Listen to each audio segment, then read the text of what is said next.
Let's jump to this story from Time. Can a U.S. citizen be deported? Trump's comments raise legal alarms. So Trump said it quite a bit, to be completely honest. He said he wants to send the worst of the worst to El Salvador. He said, quote, we also have homegrown criminals that push people into subways, that hit elderly ladies in the back of the head with a baseball bat when they're not looking. They're absolute monsters, Trump told reporters inside the Oval Office. I'd like to include them in the group of people to get them out of the country. This is where we are going. And this is worrying.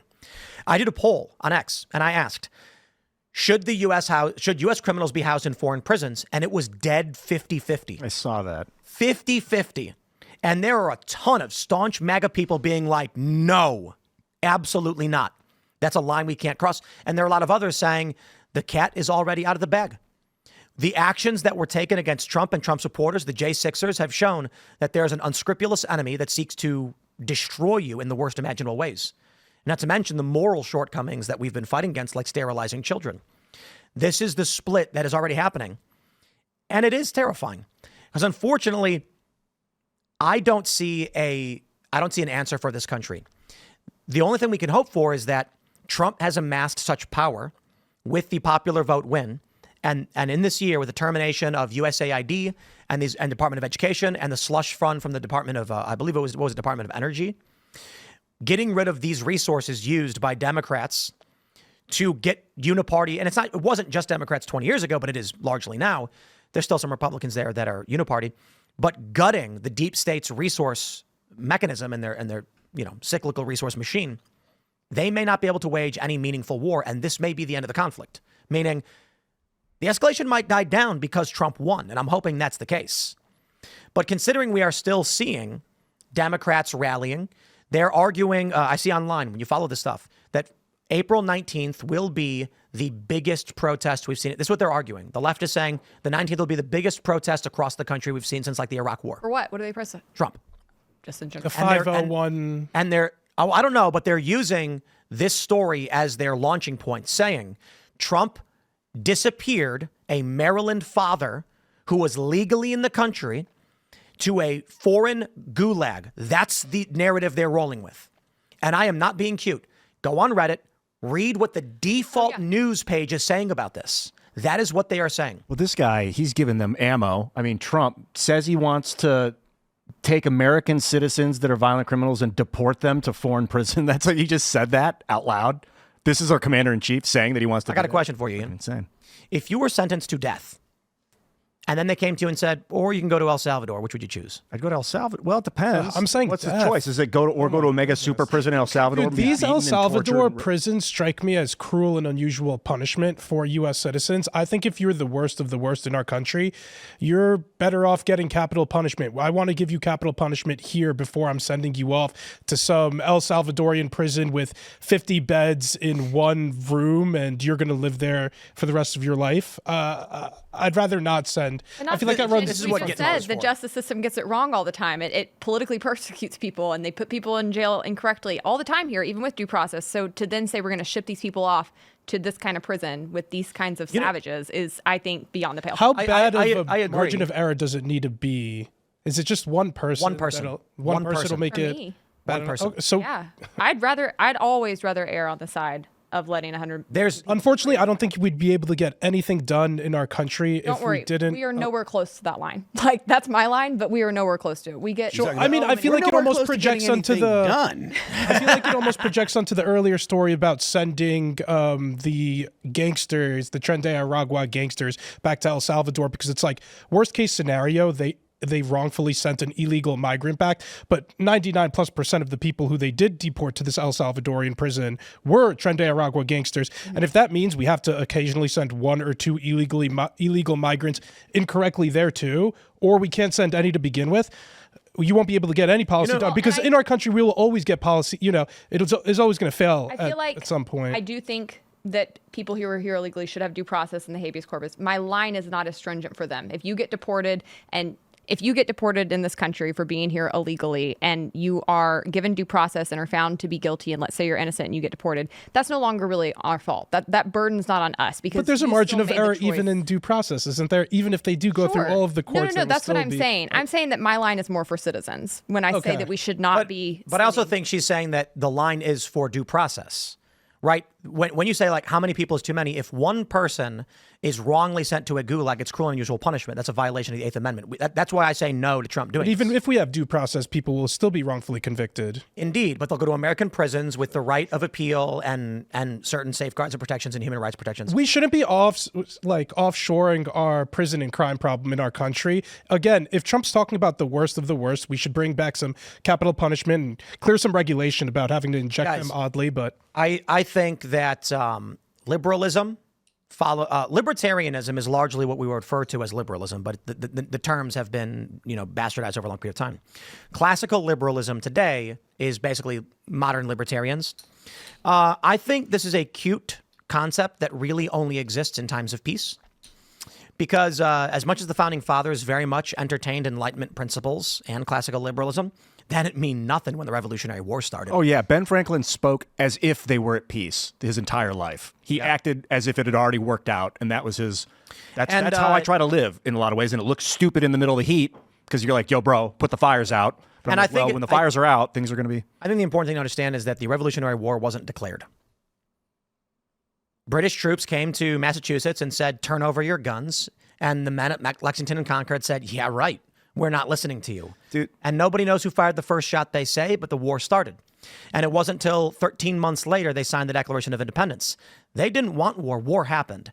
And so people have this in similar things for basically every war. People act like war is a thing where two sides look at each other and they're like, we're going to fight, aren't we? All right. All in favor of war? Charge. When in think about reality, World War I. something happens. Right? Nobody thought that the assassination of Archduke Franz Ferdinand was going to bring the entire world into the most bloody conflict in human history. But So they didn't even know why they were my fighting. point ultimately is this. When you argue things like, we can't do this because the executive has too much authority, I'd like to just imagine a scenario where you have two factions vying for control of a single system. One side says, by any means necessary, and that's a quote. The other side says, we can't because it would be wrong. Which side wins?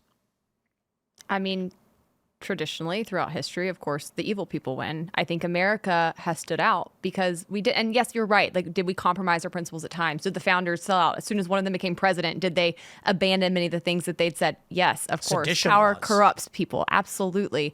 But what has made America different is that we have had a higher set of ideals that we have tried to live up to and that we have gotten closer to over time.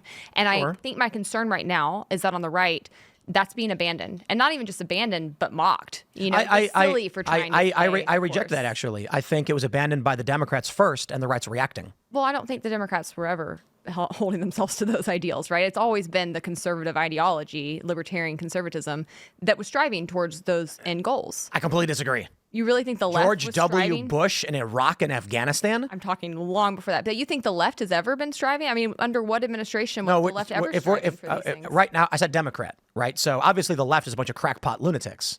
The Democratic Party so the Republicans and the Democrats have largely been a uniparty marching in lockstep with the DC legal machine funding their fake politicians. Donald Trump wasn't supposed to win, and then he did, and now you've got a populist uprising. Bernie Sanders wasn't supposed to win, and they stopped him. Don't you think that's just to clarify, you're talking about like post-World War II, right?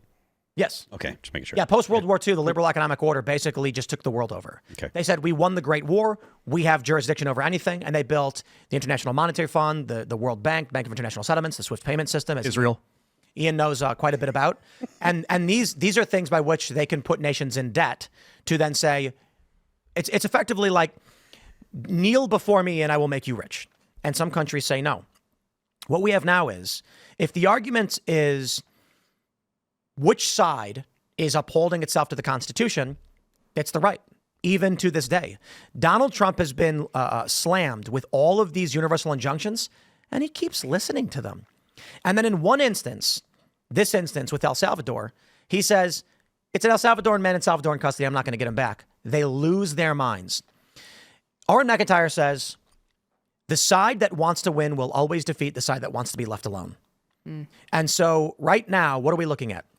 Donald Trump ran for office. He announced it in 2015. They immediately lied in every which way about him to make him look like he was a far-right, white supremacist, evil guy, despite the fact that he was a beloved celebrity by all of his people, including Oprah. And when he got in office, they accused him of treason, argued that he was a spy for a foreign enemy, and they launched investigation after investigation against him and hamstrung him for basically the entire time. And it was only after he won, actually, he wasn't even in the midterms. It took a couple of years for the Mueller report. It was only when he brought in Bill Barr that it actually gets shut down, and he actually had some versatility in his first term, but he was locked up the whole time. Then you get in in Joe Biden's first term, they falsely accuse him of crimes. They falsely accuse him of fraud. They try to put him in jail. They raid his home. They raid his child's home. They arrested his lawyer. More than one, but Jenna Ellis, all she did was draft a letter at the behest of Donald Trump to challenge an election proceeding, which anyone in this country has a right to do. So they charged her with 2 counts of RICO, to which she bawled her eyes out on TV and pleaded guilty to, which she shouldn't have done. And they went after several of other lawyers. Completely unconstitutional actions, complete lies and manipulation. And Trump rolled with all of it and didn't defy any of it. And I'd been saying the whole time, Trump should go to Florida and go to Mar-a-Lago and say, come and get me. I refuse to answer to these false charges, and put it on Ron DeSantis to determine whether or not Ron would allow federal authorities to come and arrest the front runner for the Republican Party. Trump wins, and they are still playing this game. If Donald Trump were to stop now and say, I don't want to, whatever the courts say, I'll do, it is over. The deep state wins. This country falls. Right now, we have 677 district court judges that are acting unconstitutionally and issuing illegal orders.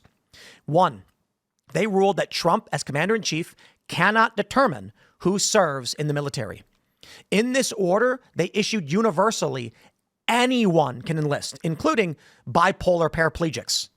That's nuts. This is an insane ruling that's completely unconstitutional. They tried to do it anyway. Trump's only course of action at this point is to say, okay, that's an illegal ruling, and we ignore it. Because if it was overt and not in the minutia, like we order Trump to steal a car, he'd say, yeah, I'm not going to do that. That's a criminal offense. In this regard, ordering the commander-in-chief to engage in foreign policy actions, unconstitutional. Ordering him to allow individuals suffering from DSM-5 mental disorders to serve in the armed forces, unconstitutional. If Trump were to obey unconstitutional universal orders by which they have no authority to issue, he would be in violation of the Constitution. So, in fact, I argue for Trump to uphold the Constitution, he has a sworn duty to defy the courts right now. I mean, I got no problem with it. I'm saying just ignore him. It would be like upholding aspects of the Constitution, because I don't think there's a perfect solution. If you're going to be like, okay, I'll uphold the aspect of the Constitution that says the judiciary can tell me no, then that's a problem. But you uphold the other aspects of it, which say the executive has the authority. But like Tim was saying, universal injunctions are actually an innovation that the framers never intended. Yeah, with the internet. It's weird how much access a Georgian local judge has not with the internet in real time. Also, not with the internet. It started in the 60s. Well, there were a few way before then. Pardon me? There were a few in the early 1900s. Very few, but they weren't. But they weren't. I don't think they were nationwide. Were they? Yes. Really? Okay. Well, the whole federal, the whole FDR administration, when he did completely and totally things that were obviously unconstitutional, that went to the Supreme Court. The Supreme Court did find unconstitutional. There were no universal injunctions, nationwide injunctions by just a district court. It's a wholly created idea. There's nothing in the Constitution that says one court can stop the president from acting specifically for when it comes to foreign policy. Definitely there's nothing that gives a court that power. What's that? So from 2000, I've pulled it up. Just from 2000, George W. Bush had 6. Of which half of them were issued by the opposing party. Obama had 12, of which 58% were by the opposing party. Donald Trump had 64 in his first term only, of which 92% were issued by the opposing party, judges appointed by the opposing party. Biden had 14. All of them were issued by Republican appointed judges. And let me get Let me get 2025's numbers. Ignore them all. It's He has all to. political.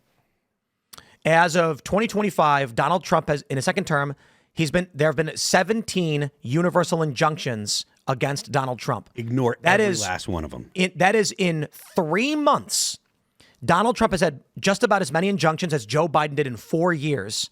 And that's 3 times as many as George W. Bush had, and almost 3 times as many as, 1.5 times as many as Barack Obama for his entirety of 09 to 2017. If the judiciary expects the executive or the American people to take them seriously, then they need to behave as impartial as an impartial judiciary and not as a political arm, period. Thanks for checking out this clip from Timcast IRL. Make sure to watch the show live Monday through Friday at 8 p.m. Subscribe to this channel, and we will see you all there.